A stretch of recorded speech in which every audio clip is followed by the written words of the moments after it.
Buonasera e ben ritrovati con una nuova edizione del TG Flash di New Sicilia. In apertura giallo a Leonforte, dove il corpo senza vita di un anziano è stato trovato nel suo appartamento. La polizia ha sigillato la zona e indaga sulle cause del decesso, mentre la procura ha disposto l'ispezione cadaverica. In paese circolano voci su una possibile morte violenta, si parla di tracce di sangue e arredi fuori posto.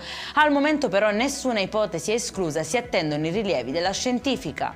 Nasce a Palermo la sala operativa unica e regionale per le emergenze antincendio, un centro che coordina in modo integrato gli interventi in tutta la Sicilia. Grazie a tecnologie avanzate e maxischermi è possibile monitorare in tempo reale sia le operazioni aeree che quelle a terra. Inoltre una sezione speciale si occuperà delle indagini sui roghi sospetti, unendo prevenzione, controllo e giustizia.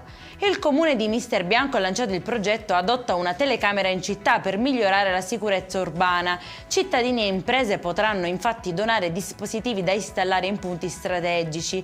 Le videocamere saranno integrate nel sistema comunale garantendo il rispetto della privacy. Controlli più accurati e rigidi sull'utilizzo dei contrassegni per il parcheggio riservato alle persone con disabilità. E questa è la nuova linea adottata dal Comando di Polizia Locale di Modica, che annuncia una strategia di tolleranza zero contro chi fa un uso improprio di questi strumenti fondamentali per la mobilità.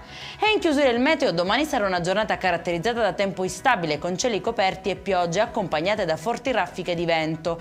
La Protezione Civile regionale infatti ha diramato allerta gialla a tappeto su tutta l'isola. Per questa edizione è tutto, prossimo appuntamento domani alle 13:30. Buona serata!